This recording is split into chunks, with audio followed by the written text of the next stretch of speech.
Hello today and welcome back to Sky the Third. Welcome to what will be one of the most memorable videos in the master playlist, and arguably the most eventful we've had thus far. I don't say that lightly. So last left off, I was in the Abyss, and then I cleared the Abyss off camera. It was not as eventful as I thought it might be. It was a bit easier. I never really gained experience. It turns out I was over-leveled for it, even with my weakest party members. And on my way down through the Abyss, I fought a lot of bosses, some of them not so eventful. So this was like the first level boss. And then Beelzebub was the second level boss with Dullahan. Akamana is the third level boss with the Flying Knight. And then your final boss that you fight at the very, very bottom of the Abyss is a group of Shining Bombs. That's supposed to be your big reward, and they're tough to beat.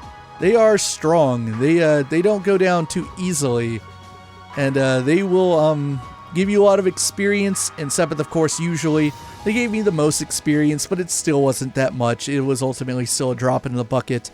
Ultimately, at the experience levels we're at, getting 1 experience per kill versus like 50 or 60 isn't that big of a difference when you need like 2,000 to level up or whatever. So that's what I did. We went down all the way down there. They give you rewards, of course. You get cool accessories and quartz for beating the bosses and finding things in chests. I also found the final invitation for the Sun Door number 3, and I already beat it. This is the top nightmare challenge of the arena. The bosses you fight in the final arena, first one is Philip, Duke Dunnan, and General Morgan. Yeah, Dunnan's actually like a fighter now. He still only does support things, but it's kind of like when he was in that fight in second chapter. The second boss is the tank from second chapter, the Orgwille, however it's pronounced. The third is Walter and Kilika together. And the fourth and final ultimate arena challenge is Cassius and Louve at the same time.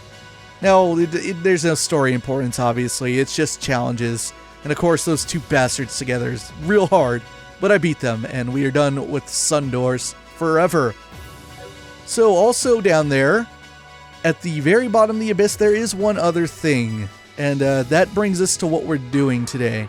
Today we're finishing the doors permanently. We are doing the final 2 doors of the game. Star Doors 14 and 15, though it's actually 15 and 14 in that order, because to get into 14 we have to do every door. So Star Door 15's down there at the bottom of the Abyss. Well, let's talk about requirements for that door. There is one requirement, and it would be Ren.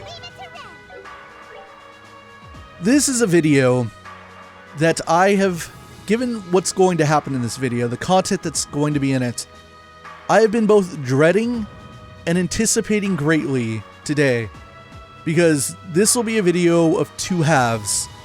The content in Star Doors 14 and 15 are very different. Star Door 15 is maybe the heaviest thing I've ever had to do in one of these Trails games. Maybe the heaviest thing I'll ever have to do in a YouTube video ever. And it's not to say that my job, this whole amateur bit as being a YouTuber, is in any way all that serious. But boy, is it about to get at least incredibly serious for about 20 to 30 minutes. Let's go down to the 7th plane. Excuse me, because we want to go to Star Door 15. So this is your 1 checkpoint in the Abyss. If you manage to make it to Star Door 15, then you can warp to the bottom of the Abyss whenever you want. So these 2 doors, I said that they're the best 2 doors, but they're starkly different from one another in their content. This is where I fought the Shining Palm over here. So this is the very bottom of the Abyss, taking the scenery. Doesn't it look nice? It's a great neighborhood. And of course, down here, the bottom of the Abyss, bottom of Gehenna, you have Star Door 15, which requires Ren. Now, earlier in the game, I believe when we first found the Arcel over in the first plane, nice coincidence, nice tie-in, given that that's where we need to go next to progress the story, right? I believe on there I started explaining the doors, and I said that this game in Japan was censored when it went to console. The PlayStation versions of Trails in the Sky III, which would be PSP, PS3, and the Evolution version on PS Vita, were indeed censored. Now, this isn't the same kind of Sony censoring that's gotten some play here at the end of 2018. I know this video is going out in 2019 by the time you guys see it, but Sony's enacted the whole new policy about, cutting down on sexual content in games that get published on their platforms. Whatever. We're not talking about quite that.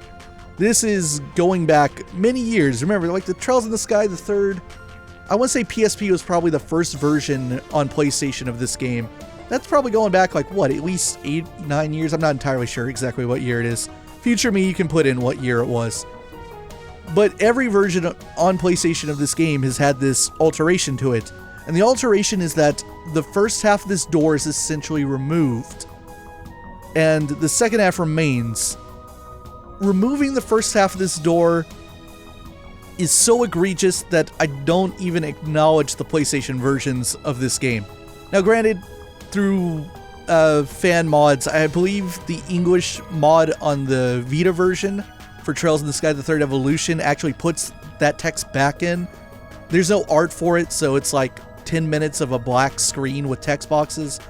But the point is that in an official capacity, the first half of this door doesn't exist outside of the PC versions in the West and in Japan.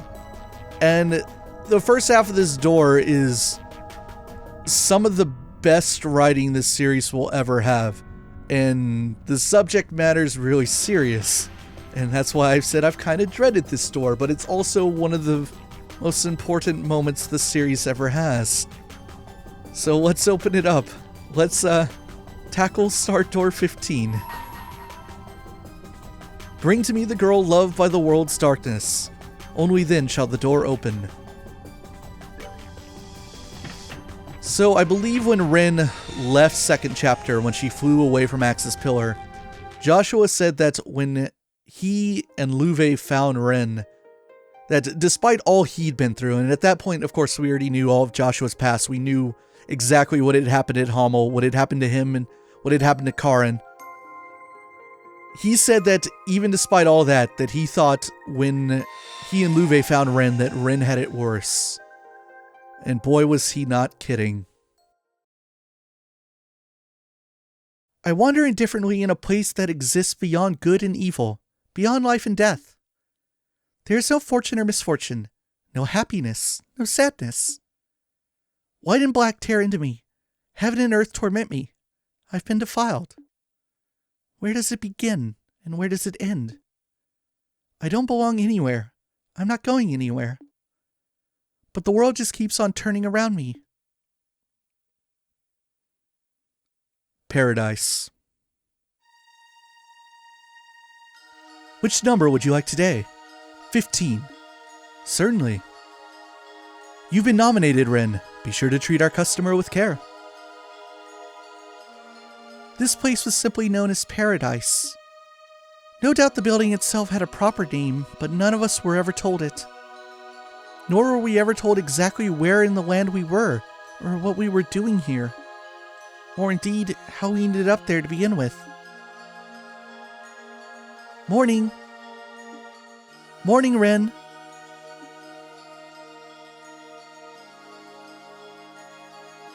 Oh, you finally woken up.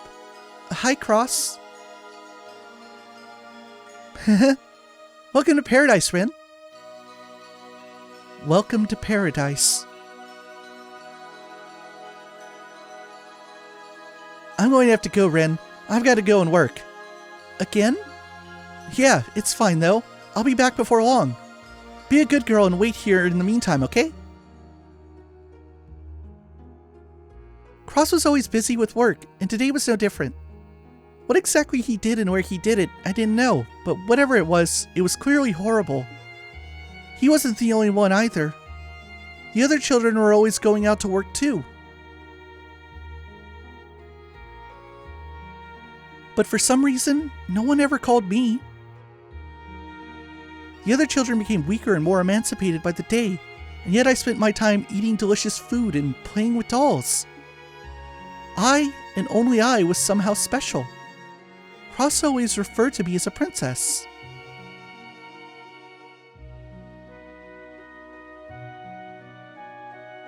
Morning, Ren. It sure is beautiful out today, huh? Kinda stuffy in here, though. Let's open a window, okay? This girl's name is Etta. She was always smiling and brimming with curiosity, poking her nose into anything and everything in the room and earning a scolding from Cross for it. Hey, you want to play with me? I want to play with dolls, too. I don't mind, but do you even have the time? Don't you have to work later? Or do you not have to go and wear any weird clothes today? Cross is working at the moment, so I've got some free time. He's sure been getting nominated a lot lately. Maybe that's just what people are into these days. Etta was a somewhat precocious girl. She loved making stupid jokes and giggling away at them.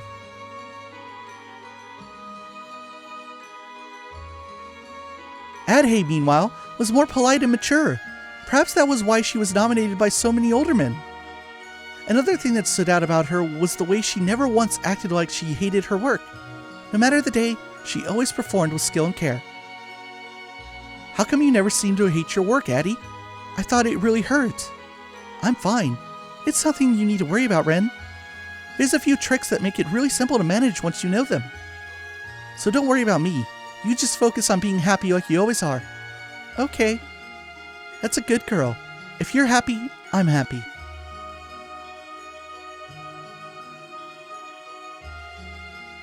Then there was Quatre, whose small, delicate stature always ended with him being battered and played with roughly, like he were some sort of doll. Did you seriously end up getting beaten again? Yeah, I don't know why either. They said it's some kind of new game, but I don't get it. Don't worry about me, Ren. I'm fine. Honest. I'm used to it. It doesn't even hurt me anymore. As long as I can come back and find you here, I can deal with anything. Quatre was always bleeding out of our sight. Maybe that was part of his charm. I'm sure beautiful people must shed beautiful blood.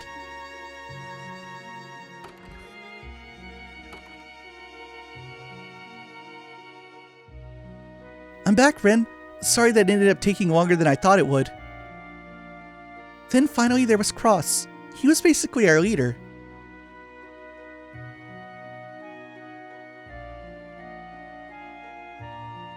Cross, Etta, Addie, Quatre, and me. Each of them were so dear to me, and we spent all the time we could together in this one room. To my understanding, there were other children in the building, but they didn't matter to me. The only ones who did were the 4 friends I spent my days with, the 4 who lived in paradise alongside me.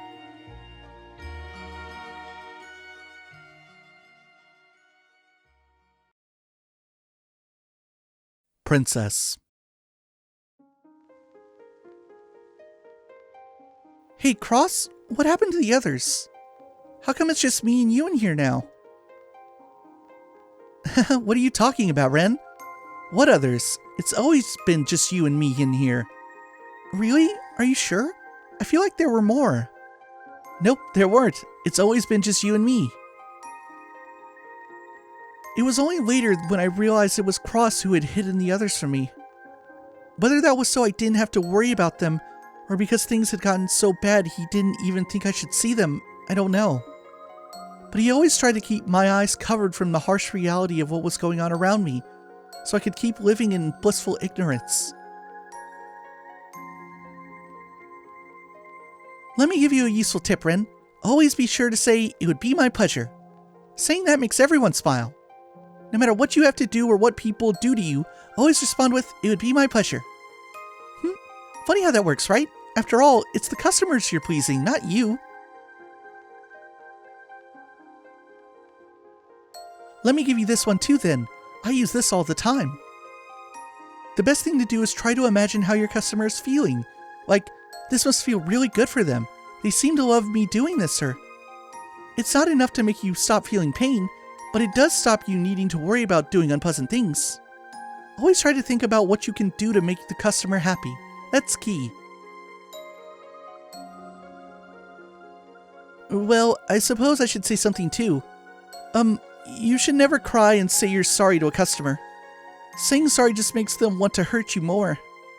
No matter how much it hurts, no matter how sad you feel, don't ever cry. Don't ever say sorry, because no one ever forgives you even if you do.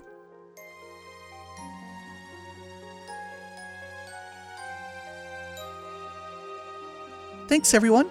But I can't see myself needing any of these tips. I never have to do any work. All I have to do is sit in here and hug my dolls. I never have to leave this room. And that's how it should be. You're our princess, and you're really, really important to us. We're all here to protect you, and that's why we make it so you don't need to see a thing. Ren.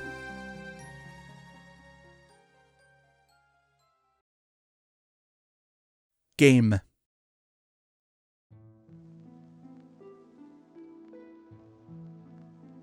What are you doing, Ren?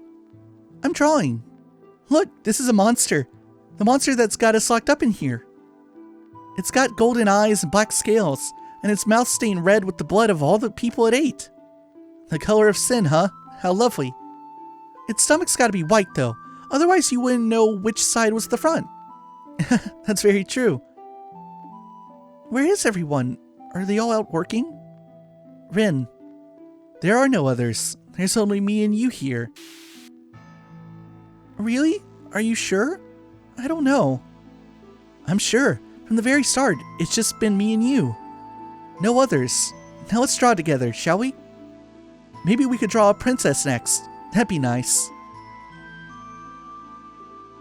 Cross was doing a good job at covering my eyes from reality, but there was one thing he couldn't completely keep from me. He was getting tired. After the others disappeared, he started taking on all of the work himself, and because of that, slowly he began to vanish too.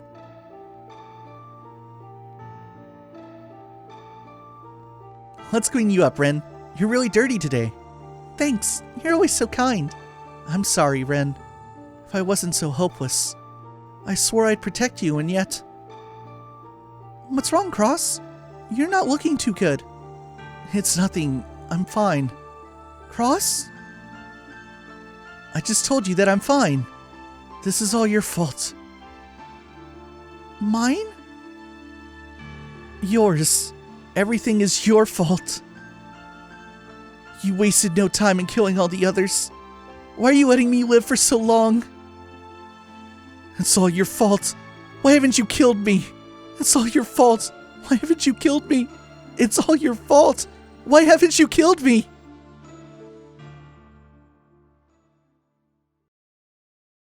I'm already dead as it is.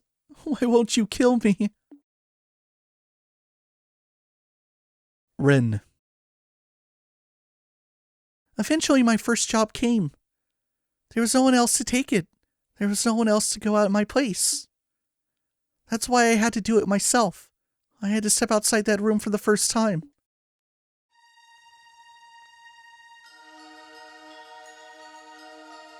You've been nominated, Ren. Be sure to treat our customer with care. What are you doing, Ren? Just do what you usually do. What's going on here? I was led to believe number 15 was special. She's not normally like this, I can assure you. She's usually a good girl. I don't know what's gotten into her. She's our little angel, capable of meeting all of our customers' needs no matter what they may be. Come on, Ren. Say hello. You've done this enough times now. What are you going to be today? A sweet doll? A cool boy? That wasn't me. What? That wasn't me. That wasn't me. That wasn't me. That wasn't me. That wasn't me. That wasn't me. Someone says something. I close my ears like always. Someone says something. Close my eyes like always. I do just as I always do. I do just as I always do. I do just as I always do.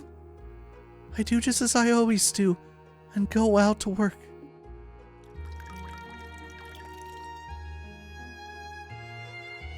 Ah, the water of life. Cross once said that even those near to death could be full of energy again if they drank this.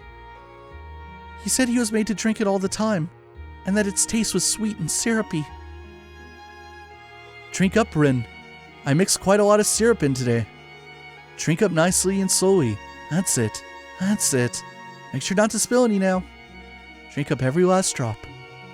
Well, please take your time. As the owner went to leave, his head seemed to distort slightly. Maybe he's getting old, or maybe he's just wearing a disguise of some kind. Oh, the medicine started kicking in.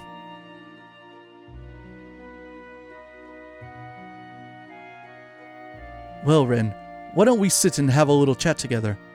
It would be my pleasure. You're always such a good girl. It would be my pleasure. It would be my pleasure. It would be my pleasure. It would be my pleasure. It would be my pleasure. It would be my pleasure. It would be my pleasure. It would be my pleasure. Morning, Ren. It sure is beautiful out today, huh? Kinda stuffy in here, though. Let's open a window, okay? Hey, you wanna play with me? I wanna play with dolls, too. Cross is working at the moment, so I've got some free time. He sure seems to be getting nominated a lot lately.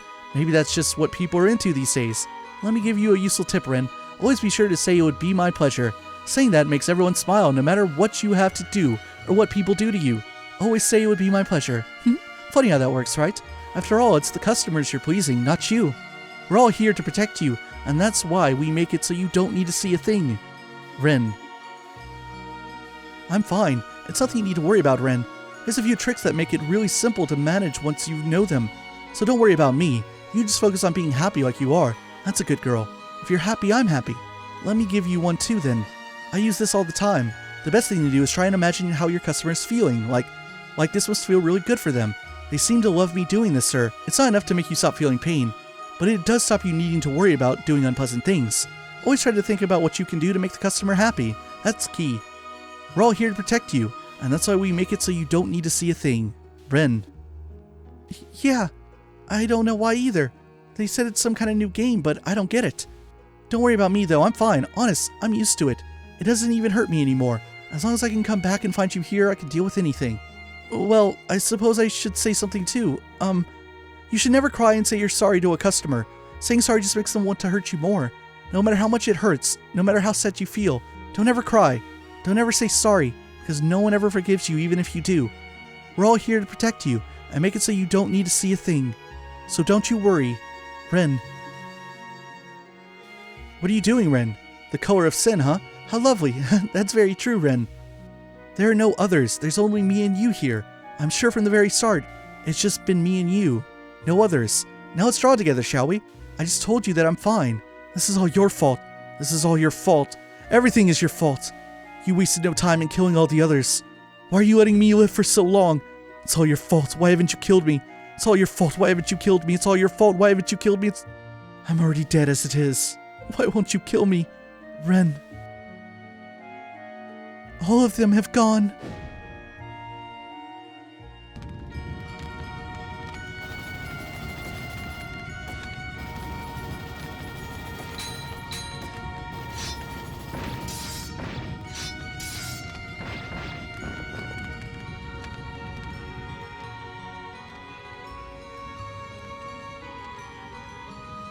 What in...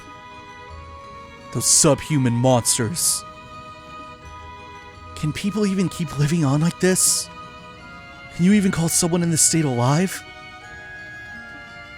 I'm guessing she inflicted all these cross-like marks on herself. Probably in order to maintain her own sanity. She wanted to keep living that much? This is a living human.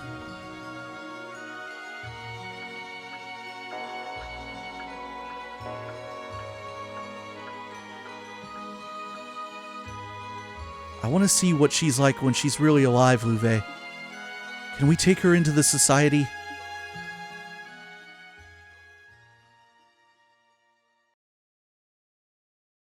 The dream goes on. You're strong, Rin. That was what Joshua told me one day. It wasn't something I had heard before either. You're strong, Rin. Yes, I am.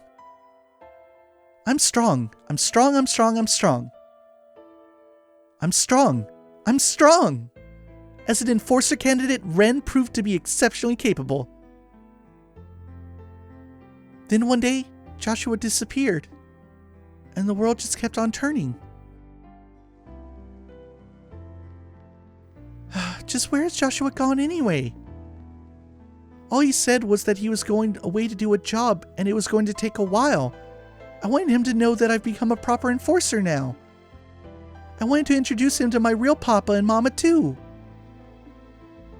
But I suppose all that can wait. He'll come back eventually. I know he will. Then he can tell me all about what he did while he was away. But he'll definitely be back. He will.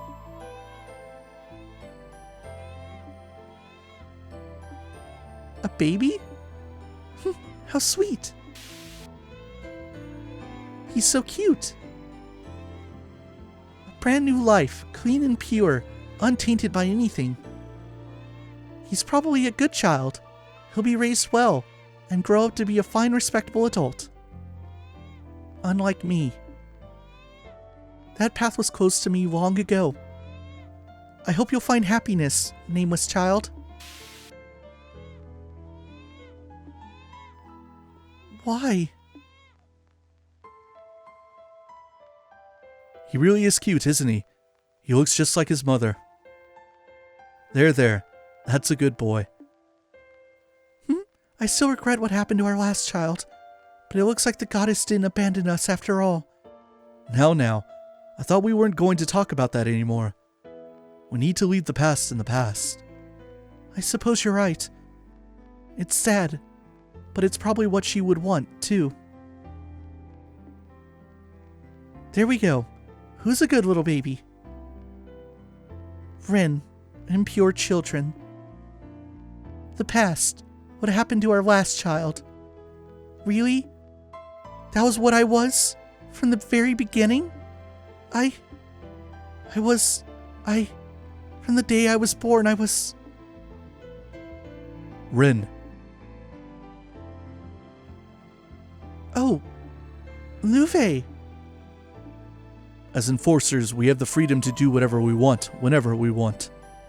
It's up to you what you want to do. I won't make that choice for you. I can't help but wonder whether they're even worth the effort of cutting down. But that is your choice to make. I wander indifferently in a place that exists beyond good and evil, beyond life and death. There is no fortune or misfortune, no happiness, no sadness. White and black tear into me, heaven and earth torment me. I've been defiled. Where does it begin, and where does it end? I don't belong anywhere. I'm not going anywhere. But the world just keeps on turning around me. Unbeknownst to me, the world just kept on turning. But that's fine.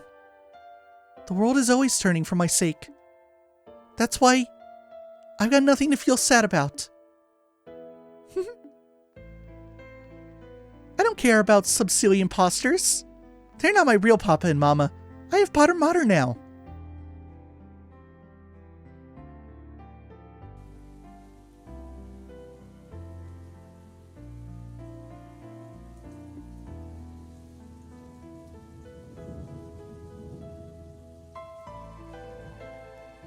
It's so cold.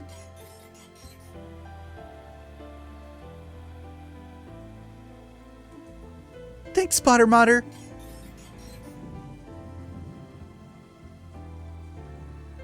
That's right.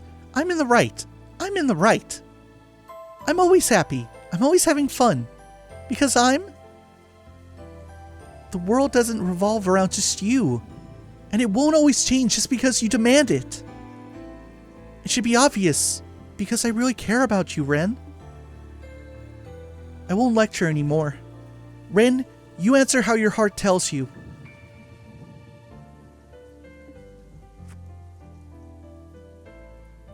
It's almost dawn. Let's go.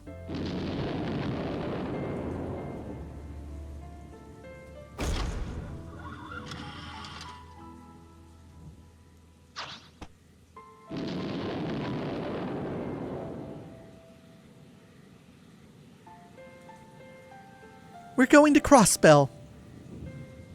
Once we're high enough up, switch off your boosters and switch to your regular flight engines.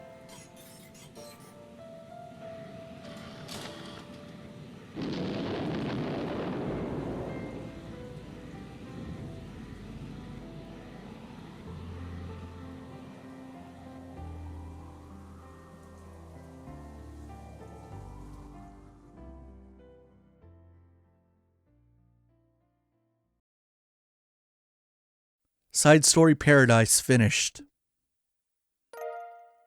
nothingness.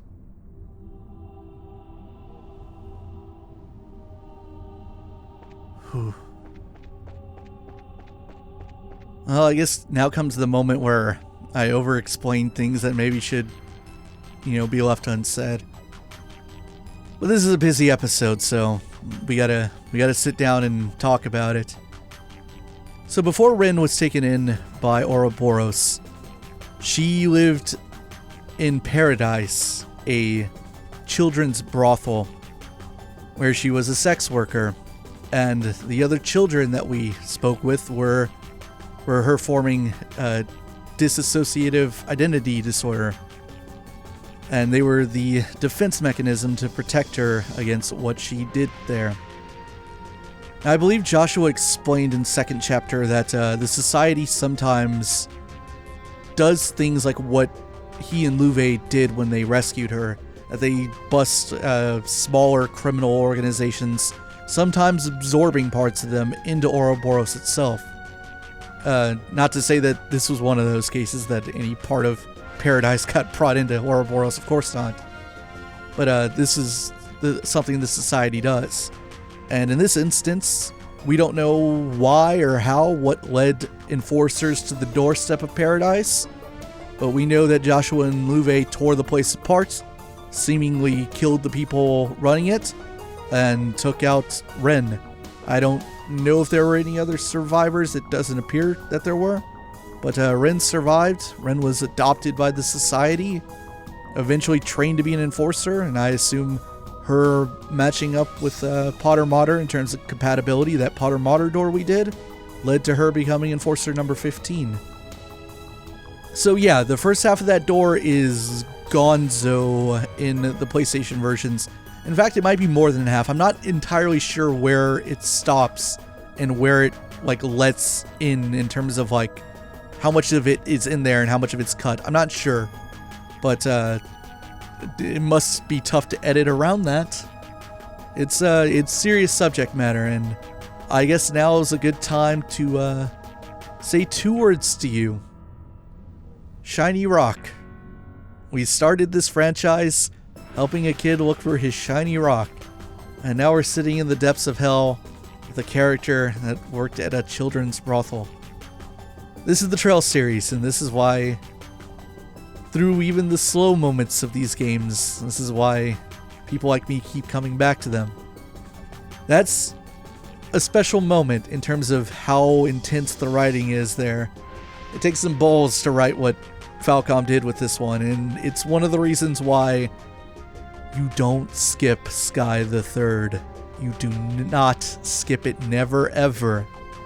This game's some real serious stuff. But now, as serious as that was, we have to switch gears and talk about the final door. So what I'm going to do right now, give me a second, I'm going to pause here, and I'm going to go back to the garden, change up my party, and then we'll head back to the Black Ark. Go to the Inner Sanctum, the Inner Sanctuary, whatever it's called, where we first met Weissman, as Weissman, and go check out Star Door 14. Alright, I'm back. So we're here in front of Star Door 14. Just a couple of last thoughts I want to tack on about Star Door 15, thinking about it. Obviously, at the end, the green text is Estelle, what Estelle said to Ren before she left Liberl in second chapter. How about that good boy Potter Mater, heating her up, puts out the steam. He's such a good boy. Love Potter Mater. And of course, we got another look at Ren's family, her birth family, her parents. We met them, sort of, in second chapter. The dolls that Ren was using before the whole tea party in Grand Cell were accurate, though they really were modeled after her birth mother and father. If you recall their names, it's okay if you don't, but I'll remind you. Their names were Harold and Sophia. And we even eventually learned their last name, Ren's birth last name. I believe we were told it once Elnan had looked into it and finally gotten an answer out of her when they were still trying to track down information about Ren's family. It's Hayworth. So Harold and Sophia Hayworth. And as we saw in that final scene of the door, is sometime after Ren became an enforcer, Joshua was gone and it was just her and Luve. They peeked in on her parents and they had another kid ever since Ren had gone. And what exactly led to Ren being abandoned to being in paradise in the first place, we don't know. But obviously that's some heavy stuff. And but hey, Ren tried to sever all ties with them. Didn't even kill them. Just said that they're not her real mother and father anymore, and that Potter Mater is. But that's the final thing to touch on that door. We now have Star Door 14. Technically what's really the last door of the game. And oh boy, there's a lot to say about this door. This video, you guys already know how long it is. You can look down there at the timestamp. I don't know how long it is yet. But we're going to go over time because this door is something else. This is the most interesting scene that we've seen thus far. It unquestionably is. And it's not to downplay what we just experienced with Ren at Star Door 15 because they're two completely different topics. And even though I think they're each the best doors in this game, they couldn't be more different. So that was an incredibly significant door with Ren because of the writing quality and just the gravity of the situation. This door is incredible as a Trails nerd, as a Kiseki nerd, because this is going to be the most honest scene we have ever experienced in the first 3 games. I would argue that this might be the most important scene in the entire trilogy. For a while too. I think there have been some more recent ones and more recent Trails games that rival this in terms of revelations and lore importance and whatnot. But for a long time, this door, Star Door 14, was the gold standard in my mind anyway.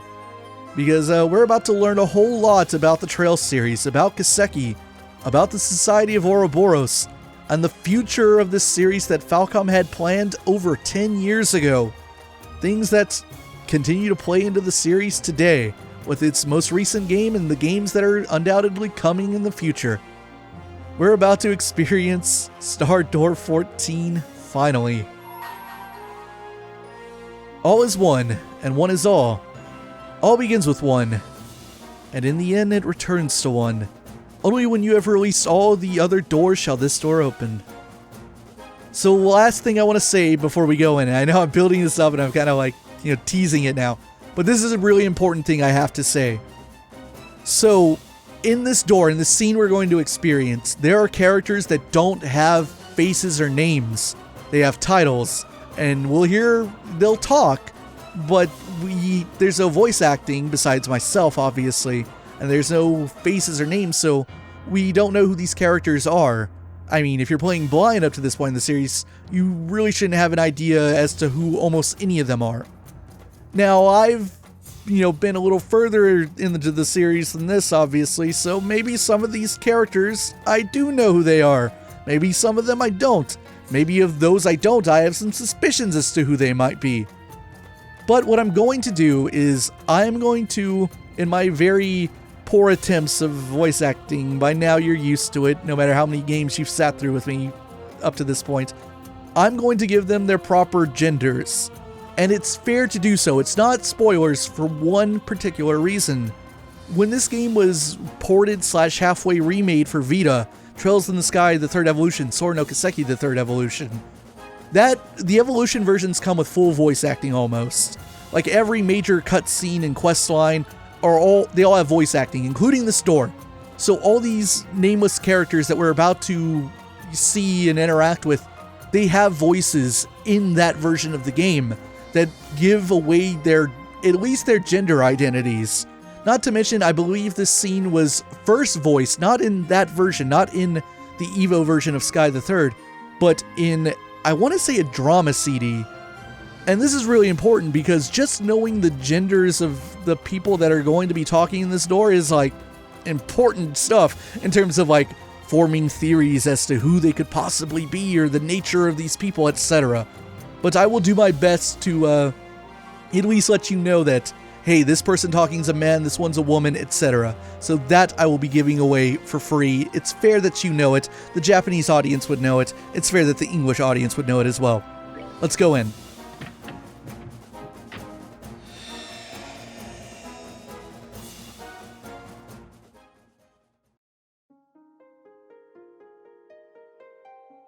Now, this store really drives home that idea that, like, when characters enter a door like this together, they're not really experiencing what's in the door, because if they were, that would change some things.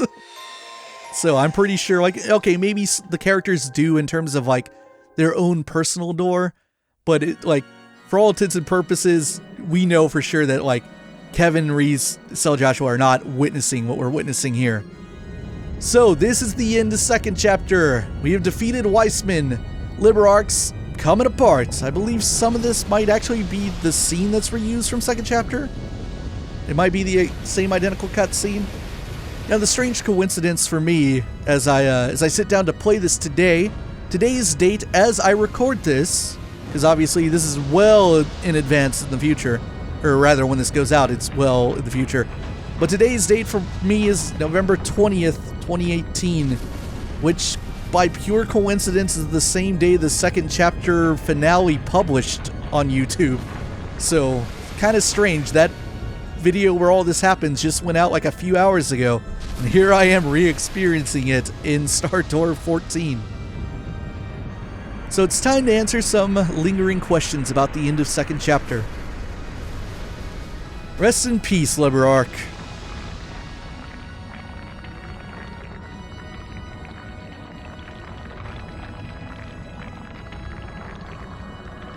Somewhere in there is the Recluse Cube. It's fallen down in the middle of Valeria Lake to later be discovered by Erica and the Xseed Central Factory crew.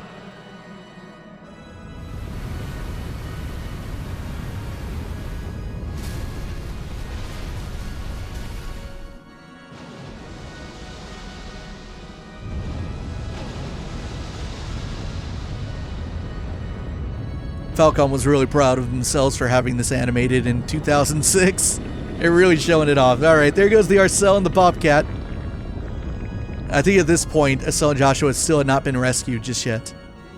Right, because otherwise we'd be seeing our boy Ragnar, who we haven't seen in this game. But he's out there somewhere. Cash is being a big Gary Stew, riding him over to the wreckage right now as we speak. But while that was going on, remember the society had to get away too. Where did the Glorious go? And hey, here are two of the enforcers. Remember, Walter got knocked out. We left him, like, unconscious, but he got recovered. He's fine.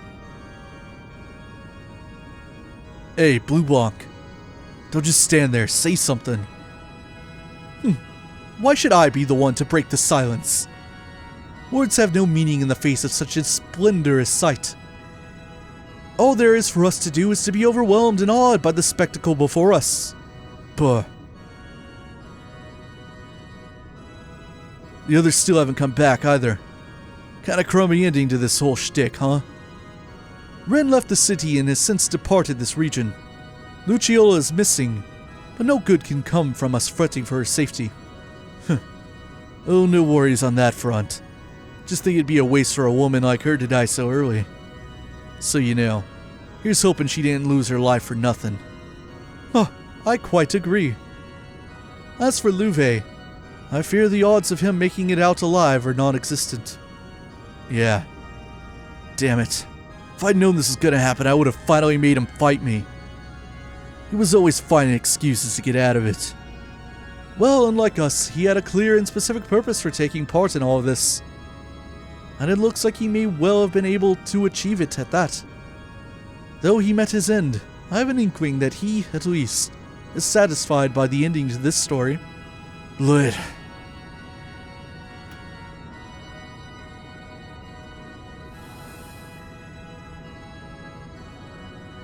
Hard to believe it's all over.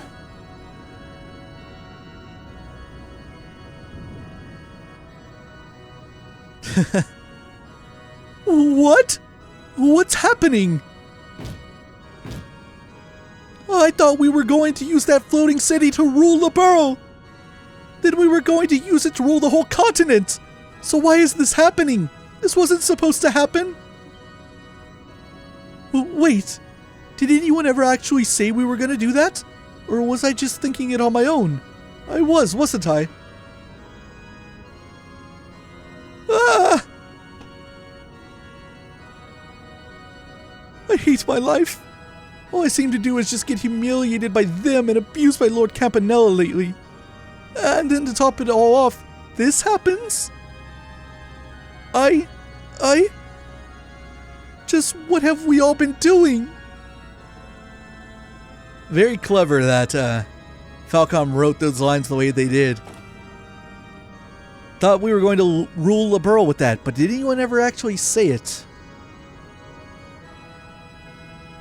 Did anyone ever say that that's what they were going to do? Well, Weissman had his own intentions that were very strange, but whatever. We'll get to that in a second. Lord Campanella, I'm relieved to see you're well, sir. The same to you, fine gentlemen.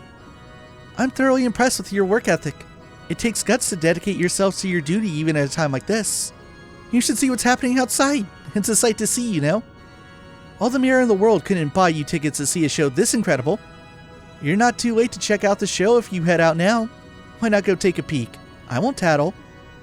We couldn't possibly. We wouldn't dream of abandoning our post without permission. I suppose you wouldn't after the training you've been through. Well, no matter. Now, mind letting me inside? I've got something I need to take care of in the sanctuary, you see. Sir? But we've been ordered not to let anyone inside without the professor's permission. Even you, Lord Campanella. He's as dead as you'll be if you won't let me through.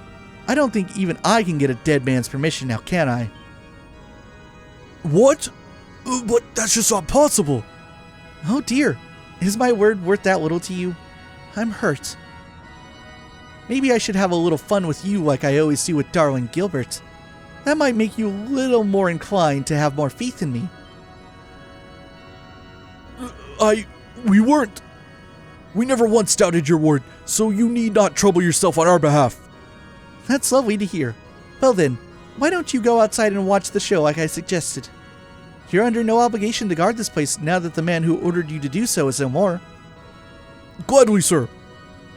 Good luck with your business, sir.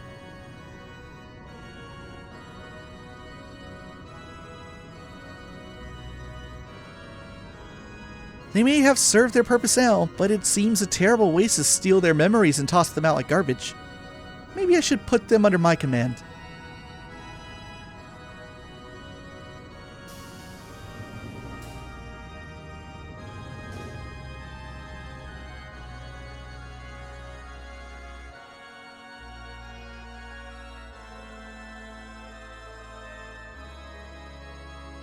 Back to the inner sanctuary.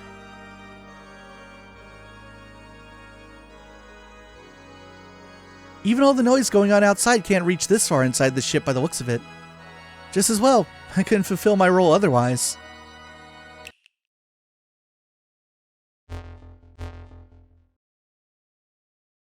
Requesting access. I, Enforcer Number 0, Campanella the Fool, hereby request access to the Celestial Globe in place of the third Anguist, Georg Weissman.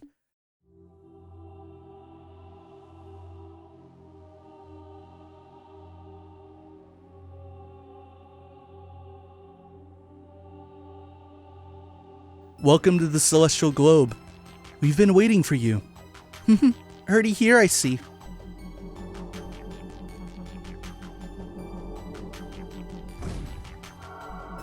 Here they come. The 7 Snake Apostles of the Society, the Anguists. And of course the third pillar has been turned off.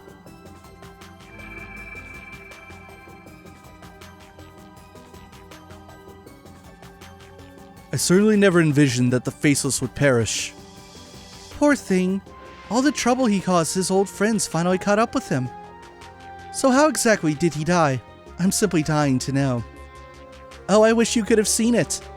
The poor fellow was turned completely to salt, from the top of his head to the tip of his toes. Then it all came crumbling down into itty-bitty pieces. Oh my, what a chilling way to go. I do wish I could have been there to witness it for myself. So he fell victim to the result of that singularity in Northumbria, did he? Ah, I would have loved to have seen the real thing when it first appeared. Who would have seen that coming? That guy never seemed to let his guard down, even for a second. I imagine it was the work of a Dominion. Almost certainly the 5th, the position everyone previously believed to be vacant. Oh right, guess that explains why he screwed up. So what's the 5th Dominion's name then? Kevin Graham. He calls himself the Heretic Hunter, and he studied under the one and only Carnelia. Seems like a real riot too. Twisted in all the right places. He studied under Carnelia now. Now I'm even more interested in him. You've got to be kidding me, Abyss. After how into Leonhard you were, you're not even gonna mourn his loss for more than a second before setting your eyes on a new guy? Oh my, you've got me all wrong. I assure you that I'm mourning Leon's death in my own way. He's not a man I'll likely ever forget, especially as I could never get him to show even the slightest hint of interest in me to the very end. Indeed. He truly was a skilled swordsman. His loss will be keenly felt. He was the only one among the enforcers who was able to cross blades with you, I believe. Certainly of those I have fought against. I often asked him to humor me with my training. I always felt as though there was a chance he may surpass me as a swordsman one day. It makes knowing he lost his life before having a chance that much more difficult to bear. In my opinion, the loss of the Blade Lord isn't all that significant when you look at the bigger picture. A tiny predictable loss in our overall combat capabilities. Now the loss of the Angel of Slaughter will have much more of a long-term impact. Oh, the chick with the scythe? I wonder if she'll come back in the end. She seemed pretty confused. That's a decision for her and her alone to make.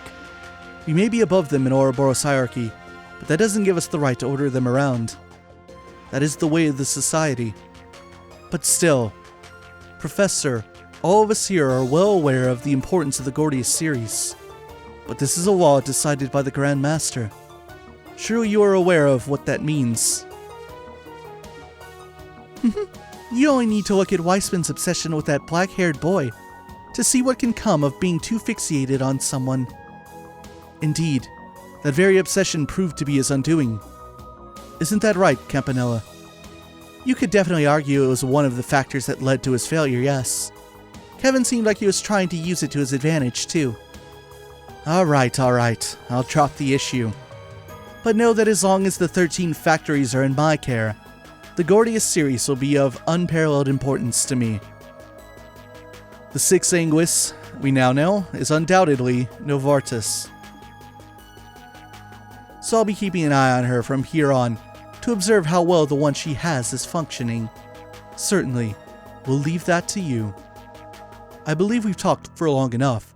The time has come for the Grand Master's advent. Is that so?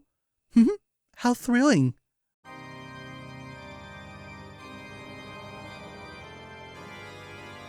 Well, it wouldn't be a party without the most enigmatic character in this universe. The Grand Master of the Society of Ouroboros.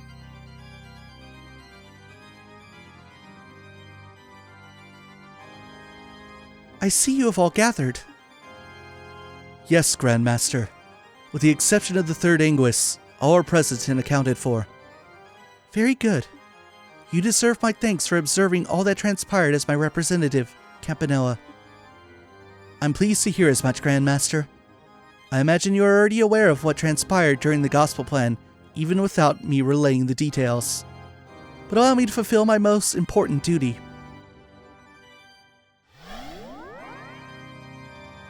Weissman's staff. And more importantly... Oh my! So that's the Ariel.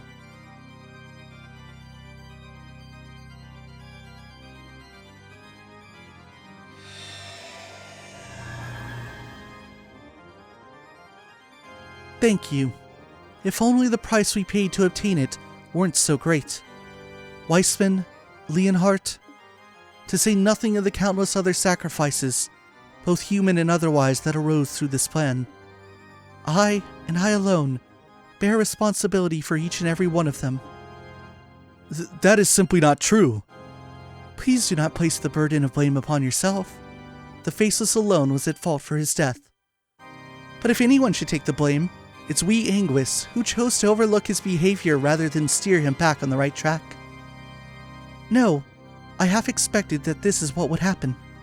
Yet I chose to leave all the decisions in his hands. I did so because I believe that to be necessary for this world, but nonetheless, the blame is unequivocally mine. Oh, Grandmaster, why must you blame yourself so?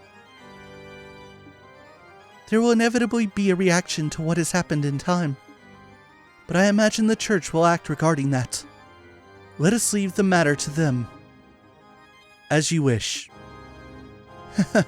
I must admit that my curiosity is piqued, but it shall be as you desire. In that case, what should all of us do now?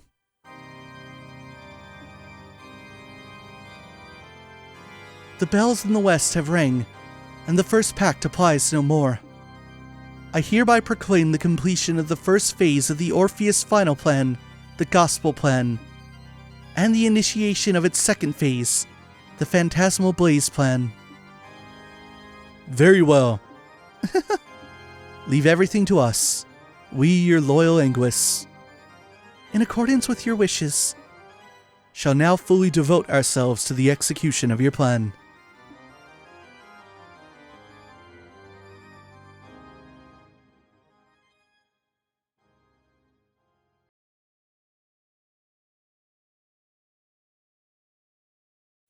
So it's time for the Phantasmal Blaze plan to begin, huh? The stage is set at the very least. It's going to utterly dwarf the Gospel plan in terms of both quality and scale. Things are finally about to get interesting. By the way, I might be the last person you want to hear this from, but would you mind stopping the whole peeping in thing, mysterious stranger? Side story, Phantasmal Blaze finished.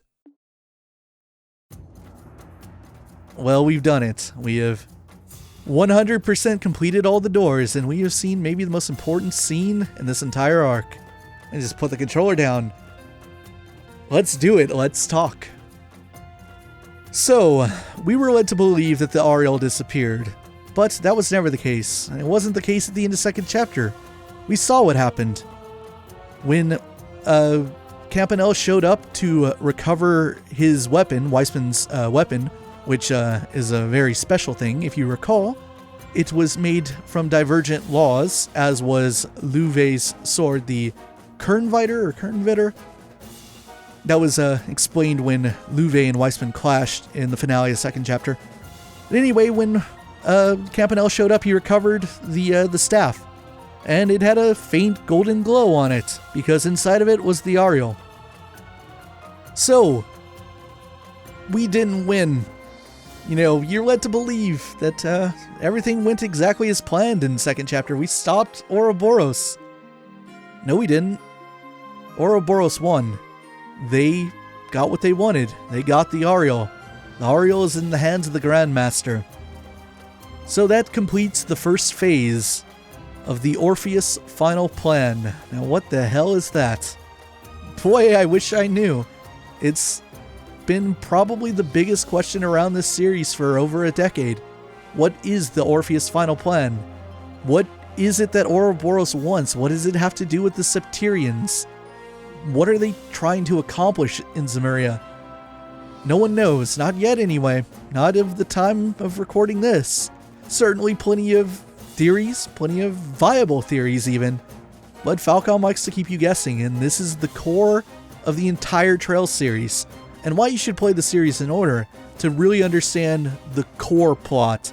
Yeah, every arc will be self-contained to some degree. Every arc will have its own characters, its own location, its own mystery to solve, character arcs to grow, etc.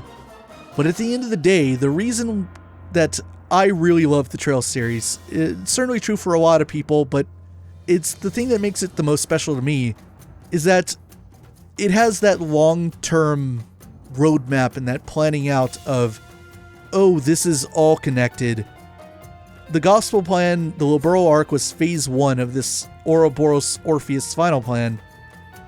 And now we move into phase 2, the Phantasmal Blaze plan. And, you know, I guess you probably know what the next 2 arcs are, even if you haven't played the Trill series. I've at least talked about them. Next, we're going to Crossbell, and after that, we're going to Erebonia. How do those 2 locations fit into this new plan? Well, we'll find out in the future. So, some more information about what we experienced in that door. We got to hear from the 6 remaining Anguisses. Remember, there's supposed to be 7. Weissman's dead as a doornail. But 6 Anguisses remain, and we got to finally meet them and hear from them. The first Anguis is a man. Polite, intelligent sounding. The second Anguis is a woman. Young, a little sultry, a little seductive. The fourth Anguis is also a young man. The fifth Anguis is an older gentleman. The sixth Anguis, Novartis, is a crazy nutjob. And the seventh Anguis is a woman, very dignified and polite, soft-spoken. Then there's the Grandmaster. So if you didn't know by now, and not everyone does, the Grandmaster is most certainly feminine. No question about that, and I believe this was first revealed when this scene was recreated in a drama CD.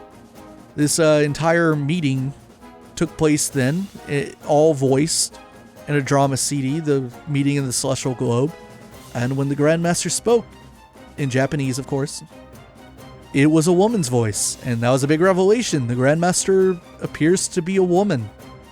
So those are important details to know going forward. I mean, obviously, we went through a lot of hoops to meet Weissman. I mean, he introduced himself as Professor Alba. And I don't know, maybe in the future the series might, play around with villains in a similar way and try to hide them in plain sight right under your nose. And people have, as every game comes out, people always try to theorize, who's the Anguis? Could this person be an Anguis? Are we going to meet a new one? And the same goes for the Enforcers. We've met a handful of them, but we're going to be meeting a lot more in the near future. So the Orpheus final plan, and remember, we've seen the word Orpheus multiple times before. It was the password that Weissman changed on the rail system back on Liberl Arc. But it was also the password into the safe back on the Lusitania. That was what Kevin had to enter back in the prologue, very first video. So, what is it? No one knows. It's the biggest mystery going forward. And this is the Trail series from now on, is trying to figure out how everything fits together. What's the future going to be? What are we building to? What is it about this series that's going to take definitely double-digit games? Definitely going to be... It'll probably at least 20 years, maybe 30. I don't know how long this series is going to be. There's so much more to go. But now, hopefully, if you've been going through it blind up until this point, you have a better understanding of it. Because I know the first time I ever experienced this door, a lot of things kind of clicked into place, if you know what I mean. It really opened my eyes, and I was like, oh, this is why this series is so big. Now we know the core plot. And, the future arcs that we're going to experience, they're going to have similar, formulas to the Liberl arc. When you think about what we did in Liberl from, a first game really introducing the characters and the setting, etc., then you kind of get more of the truth at the end of the first game, and then the second game has a lot more to do with, how does this fit into this grand conspiracy in ancient times? When's the society going to get involved? These are kind of recurring themes we're going to see in the next couple of arcs. And hopefully, if you've liked the series up to this point, hopefully they'll live up to it. I definitely feel like the next couple of games after this one are going to be a lot like first chapter and second chapter, but at the same time, they are also designed with the expectation that you've already been through the Liberl arc, and therefore, the next couple of games are going to really hit the ground running early. And they expect you to know your Kiseki, to know what's happened in these games, to have seen this exact scene that we just saw, so that you can start, putting together your ideas and your theories and, get on the wild ride that Falcom and Kondo have designed. It's wonderful. It's why I love this series. And man, I've been looking forward to this store for so long. And to do Star Wars 15 and 14 back to back, what a crazy day this has been. But it's time to wrap it up. So we've done every door. All that's left to do is go finish the game, get introduced to our final dungeon, and go meet the Lord of Phantasma, Ries Argent. So I'm going to take some time to build up our party members. I've already been spending a lot of that Sepithire and getting some new quartz and whatnot. I'm going to make new builds on everyone. I'm going to do it all over from scratch. It's going to take forever, but I'm going to do it. I'm going to create new builds for everyone, make sure all of our characters are ready to go, ready for the final battle, so that we can do this in style. It's the end of the Liberl arc. It's a party. We're about to say goodbye to Trails in the Sky. This is it, the end. So we got to do it right. We got to do it to the best of our ability and send everyone out at their best. So hopefully you'll enjoy it. Hopefully we'll have fun. This final dungeon, it's a something. I think it's definitely the best dungeon this arc has in terms of the way it's structured and its gimmick. It's a pretty cool ride. So join me. We'll do that next time. Don't know how many videos we have left, but the end is in sight. And then when we do beat the final boss, it'll be time for our beloved cast to finally take a bow and end the arc. See you guys in the next one.